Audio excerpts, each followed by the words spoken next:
I'd like to talk to you about sacrifice and then again about imitation. I'm going to start with imitation. So the psychologist that I know best, who is most conversant with the ideas that you put forward, is Jean Piaget. And Piaget prioritized imitation as much as Girard. But Piaget's view didn't concentrate so much on the violent aspect of it. He didn't concentrate so much on how imitation can go wrong. The way I believe it was sort of this somewhat optimistic, just positive societies progressing through imitation. Yeah, well, he wasn't concerned precisely, I would say, with notions of progress from an economic perspective. Like Piaget's notion was that it's very much like Girard's, is that the way that we organize ourselves socially and psychologically is through imitation. And so Piaget concentrated, for example, on games. And so his counter to Girard, but without invalidating Girard's point, by the way, is that... But he was before Girard, right? Yes, he was. Yes, definitely. Yes. Definitely. And so Piaget's point was that we actually organize ourselves into social hierarchies with imitation. Yes. When children, for example, when they're 3 or 4, so for example, you can't do this till you're 3. Yes. This is how it works developmentally. If a little boy asks a little girl to play house, she has to agree. And then what they do is they reciprocally imitate one another in relationship to a goal. Okay. Yes. Now, so the goal in that situation is to abstract and model the domestic environment. But then there's a higher order principle that regulates that, which is that in order for it to be play, both of them have to be voluntarily in accordance with the aim, and they have to be learning dynamically. Yes. Okay, so now your point, I think, was that, okay, so now imagine a world where there's an indefinite number of these imitation predicated games, because there is an indefinite number of them. Now, what I think happened in the religious framework, particularly in the Christian framework, that multitude of games, each of which is potentially a little Tower of Babel, is organized underneath a higher order principle. Now, you said that Girard's answer was you implied aim up, but you also implied go back to church. Now, let me just finish one thought. So imagine that there are metagames under which imitative games could be organized. Okay, one metagame would be power. Another metagame might be hedonistic self-gratification. The Christian metagame is voluntary self-sacrifice, right? That's a radical reshifting of the metagame territory. And I think it is irreplaceable. And I think it has to be embodied and not propositionalized. So the pagan world, the Roman world, the Greek world, they were essentially predicated on power and hedonism, right? If I could, then I had a right to. And if I could impose force on you, then I was the better man. And that was inverted in Christianity. But it was inverted in a way, I think, that matches maturation. I mean, your point seemed to be that the imitative capacity can go dreadfully wrong if the games degenerate into envious status competitions. And the other point, I think, was that they will degenerate into envious status competitions unless they're oriented towards something transcendent. So then the question would be, what would that transcendent orientation be? Well, let me see. There's many different threads here, but I would say Girard would reference people like Piaget and said that, they underestimated imitation massively. They whitewash it.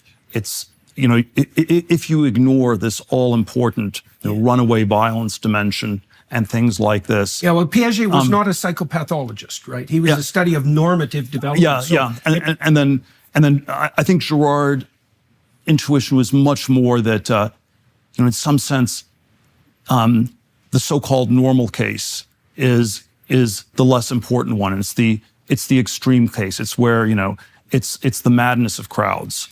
That's an extremely important case. Fair enough. It's not, and See, and 'cause Piaget also wasn't an abnormal Piaget would have been like psychologist. Malcolm Gladwell, it would have been the wisdom of crowds. The crowds are wise because they imitate each other, and this is how a lot of stuff works. Right, but And he did bind it by the necessity of voluntary play, right? That's an important distinction. Sure. There are all these ways, we're still within some structure, but you could always say this is a basic difference between Enlightenment rationalism and biblical revelation. Is in the Bible, the crowd is always wrong. The crowd is always crazy. It is mad. It's the Tower of Babel. It's in part it's the unanimity. The Israelites. It's the unanimity. It's and Enlightenment rationality. It's always democracy is good. The more people vote for something, the more rational it is. Although at some point you get 99.99% of the people who vote for something, and you're in North Korea, and so it's this very important question: when do you go from wisdom of crowds to the madness of crowds? And I think that's a very important question. That's for sure. The Girardian, and I would say Christian intuition is that it happens much sooner and in a much more representative way than you have to than you think, and and this is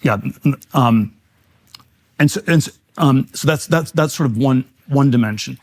I don't know if I would anchor it as much on sacrifice though as the key feature. And again, this is one of the places where Girard argued that it's Christianity was, in Girard's telling, is anti-sacrificial. It is a move away from sacrifice. All these theories about the substitutionary atonement of Christ's death. But even if we go with a sort of traditional theological, is it a movement away from the sacrifice of others? It is Christ's death is supposed to be the last one. Christ made the sacrifice, so we do not have to make it. And then you can say it is the sacrifice of others versus the sacrifice of self. You could say that, but you could say the way Girard would put the stress would be that you refused. It's not there was some virtue in Christ sacrificing himself. He's not like some sort of silly hero saying, please let the lions come and eat me up or something like that. Giving some sort of dramatic announcement. It said Christ at Gethsemane. It's still praying, please let this cup be taken away from me. It's not, this is a wonderful, necessary thing to do at all. It's quite the opposite. But you could say it is the refusal to sacrifice others that characterizes Christ. Definitely that, because we're not willing. You're not willing to resort to violence. You're not willing use to call, power. You aren't willing to call down all the angels from heaven to stop the crucifixion, and so it's a refusal to sacrifice others. But maybe in some contexts you have to lay down your life for your friends. There are things like that happen. But I think it's much more the anti-sacrificial intuition, and you have this already in a number of the Old Testament prophets. I think it's Hosea, where it's God desires mercy and not sacrifice. And then this is these are sort of in a way you can think of the Old Testament law as a sacrificial set of laws. It's centered on the temple, and we have this sort of elaborate set of sacrifices, and then in some sense Christ replaces it with, love the Lord your God with your heart and mind, and love your neighbor as yourself. And then pay attention to the moment. And then we could say it's, and then he says he's not getting rid of the Old Testament law. Yeah. But if you just if you do those two things, you don't need any of the Old Testament law anymore. You can, let's delve into that. You can even eat bacon and pork. Right. And which was a really, really bad thing to do under the Old Testament law. Okay, so let's delve into this a little bit. I want to make this psychological and sociological as well as theological. So it strikes me that one of the radical characteristics of human beings, we talked about imitation, that's certainly one. Another radical characteristic is the willingness and ability to make sacrifices. So let me define that for a minute, and then we can see how it goes astray as well. So the more immature you are, the more your attention and behavior is under the dominion of biological systems that have narrow short-term gratification as their focus. That could be rage, it could be hunger, it could be temperature regulation. A 2-year-old is a collection of unruly, competing, short-term motivations. It takes 18 years for the cortex to develop. And you could think of the cortex as an inhibitory structure, so that's kind of a Freudian model, or you could think about it as an integrative structure, and that's a better model.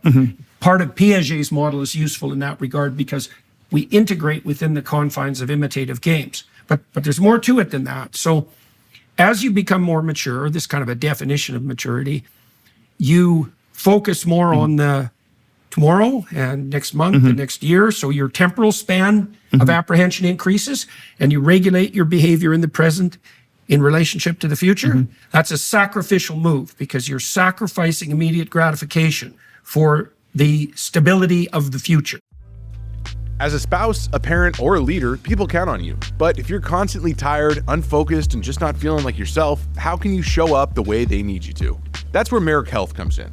Merrick is a premier health optimization platform that uses comprehensive lab work, not guesswork, to uncover what's really going on in your body. Hormones, thyroid inflammation, nutrient levels, the markers that matter. Their expert clinical teams build a personalized, research-backed plan just for you, whether it's lifestyle changes, supplements, or prescription treatments. When you know what's going on inside, you can lead with clarity, show up with energy, and stay sharp for your family, your team, and yourself. Head over to merrickhealth.com and use code Peterson for 10% off to join their guided optimization program with your personal medical team. That's merrickhealth.com, code Peterson. Stop guessing, start leading, and start with Merrick Health. And then there's another side. Let me push back on just that description. Is it a sacrificial move or is it a rational move? Because there's some way in which I think it's both. It's both. It's rational once you can see the future, right? It's sort of very it's to the extent it's rational, it may not be that sacrificial. You know, you save money in order to buy a house. But I don't imagine. I don't think you believe that people can regulate that with mere rationality. Like it has to be deeper. I would say part of that regulation of short-term impulse that's so limbically driven, mere rationality won't do the trick. And the rationality itself would have to be encapsulated within a concept of what actually constitutes rationality. So, because like I could ask you, what's worth sacrificing your short-term pleasure for? Now, the pleasure speaks for itself, right? There has to be something that you're giving that up for when you work, for example, that you regard as worthwhile. And it isn't also clear to me that that's a purely rational move. Now, there's one more sacrificial element.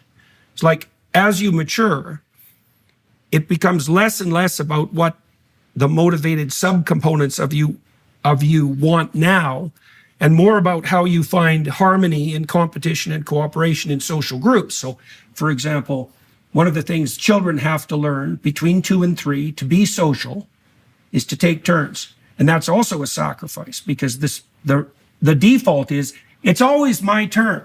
That's what it is like for non-social animals, for example.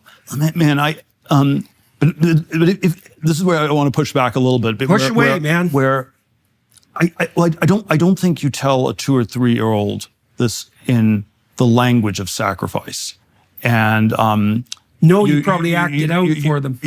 It's if you don't take turns, other people, something you bad won't have happens, friends, and you won't have friends, and or the other kids tell the kids that. Yeah, there's some very pretty fast, immediate consequences to it, and again, you don't say it's rational, but it is.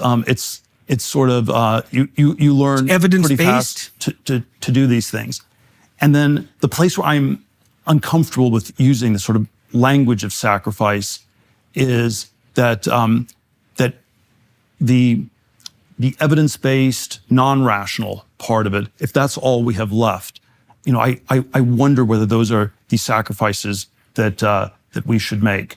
for example, I'm going to give lots of examples, but there's always a question about what should be done about academia. They're not, all the conservative academics are being expelled. It's so hard to do this. Right here. And there's a version of a debate I've had with a lot of right of center people over the last 20 years, where it's, well, we just, we need to just train more people with PhDs, and and then they have to keep trying to sneak into the system and have to somehow break in. Yeah, right. And there's sort of a lot of reasons to think this is hard to do or might not work.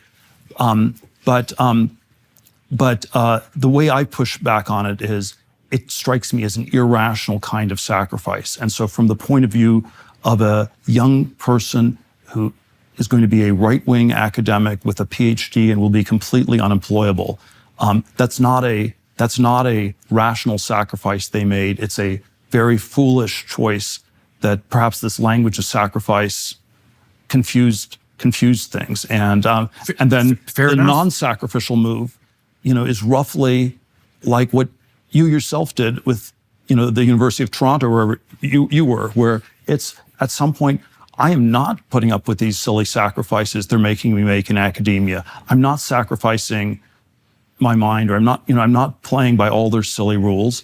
And I think that was the correct thing to do. But again, I would describe it as the anti-sacrificial move. The sacrificial move would be, you have a tenured position there, and you might be unhappy about it, but for the greater good, you have to stay there. Okay, so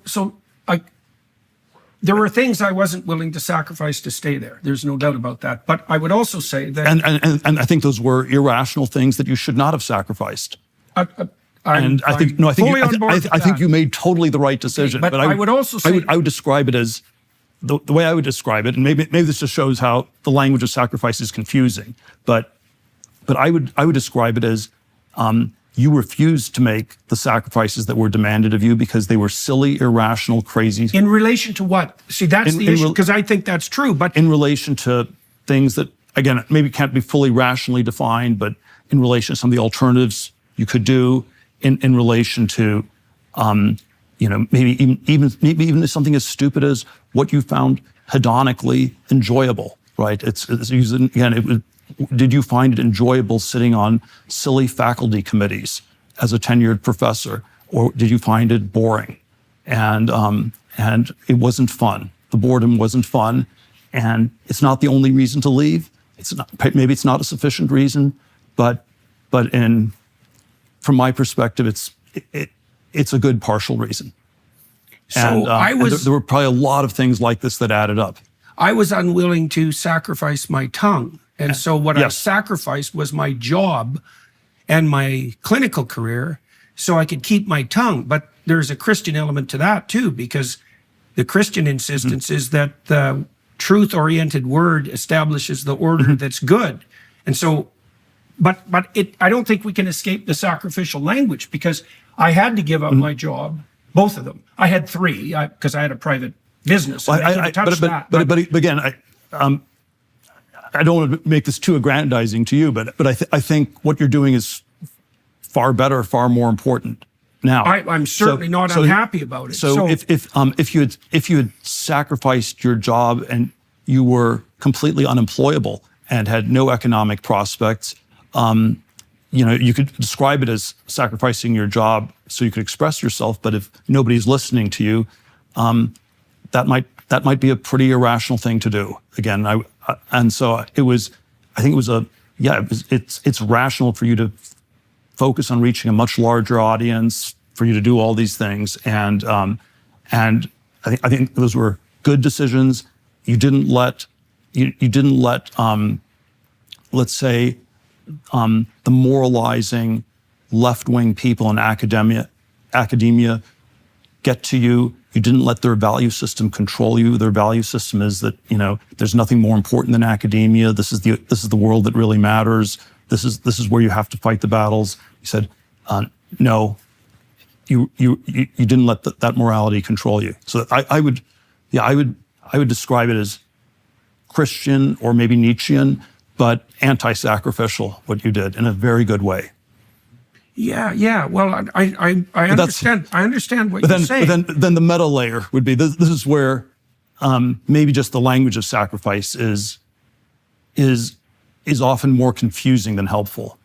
Well, I think it also, to some degree, it likely stems from your saturation in the Girardian view, because you can correct me again if I'm wrong, you're likely, and especially given what you said about Christ's sacrifice making further sacrifices in some ways unnecessary, your view is going to be to concentrate, it seems to me, on the more pathological end of the sacrificial process. And like, I think that the terminology can be confusing, because I would say what I gained was far greater than what I lost. Now, that doesn't mean that what I lost was nothing, because it wasn't nothing, and it took a fair bit of reconstruction to make things work. And so you could say, well, if you gain more than you lose, is that truly a sacrifice? Now, the biblical stories are replete with paradoxes like that, because the most intense one, obviously, is what happens with Abraham and Isaac, because God calls on Abraham to sacrifice his son,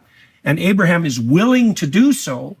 But the consequence of that is that he gets his son back, right? And so that points to the ambiguity of what constitutes a sacrifice. I want to push back on all of these things. So, I will confess to being an unreconstructed Girardian, and there were probably ways Girard modified his views more than I have. And so he probably, towards the end of his life, was more open to sacrifice. And I stick with the Girard of the 70s and 80s, who was more categorically skeptical of it. I think, let me do an alternate cut on one story. And there's one of these Bible stories, and I always think one needs to interpret the Old Testament through the New Testament. This is sort of this is sort of, again, a Christian bias I have, that it doesn't fully make sense on its own. You need to interpret it through in the light of the New. And so there's a passage in the New Testament. I'm not going to I don't have the verse memorized, but it's basically where Christ says one must have faith like a child. And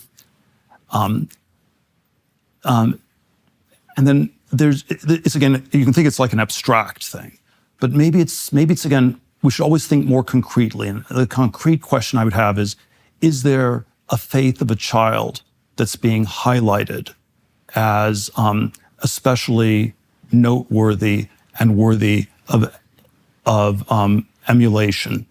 And I think there is, in fact, one child whose faith gets described in the Old Testament, and we never seem to talk about it. And it's Isaac, because as they're going up the mountain, Abraham tells Isaac this fictional story that maybe God will provide something else, and that's what might happen. And then Isaac just believes that. Abraham believes he has to make sacrifice. That's the delusional faith of an adult who's read too much Kierkegaard or something. And Isaac's is the true Christian faith, that God will figure out a way where the sacrifice doesn't need to happen. God is not a violent God. The violence doesn't come from God. He's a loving God, and there's a way to do this without sacrifice. And I'm always, what I find so odd about the Abraham Isaac story is that we've written endless amounts has been written on the faith of Abraham, or Abraham is seen as the iconic person with faith, and it's again linked to a certain conception of sacrifice, and yet we have the line in the New Testament where Christ tells us to look at the faith of a child. Maybe you can come up with a better example. I think the concrete one is Isaac, and it is interesting that it's not written from his perspective. But we get enough of Isaac's perspective implicitly in the story. But it's all the reviews, when we talk about, whose faith should we emulate? Yeah, the theologians, the philosophers, they always tell us you need to emulate the faith of Abraham. The way I understand Christ, I understand him to be telling me to emulate the faith of Isaac, which I think is is very different, and maybe also very different on this question of sacrifice. Okay. There always are questions how one interprets the Christian account. And I believe in the physical resurrection of Christ, both as an event that happened historically, but also as a promise. And in some sense, following Christ, there may be all sorts of bad things that happen to you, but it's a rational trade for saving your soul and for having eternal life. And so if you think of it in the context of saving your soul and eternal life, we can call that a sacrifice, but it has a very different character. Right. That's why he says his yoke is light. Yeah. Which is a weird thing to say when it's an invitation to the cross. But you have to, the non-sacrificial way I would say it is, if you believe in a literal, eternal life, that's one sort of thing. If you think these are just some sort of Jungian archetype story, then you end up with much more of sacrifice qua sacrifice as a really high value. But that's why I would always interpret the Orthodox Christian message as very anti-sacrificial, very non-sacrificial, and maybe I don't like the word rational, but you're making a good choice, a wise choice.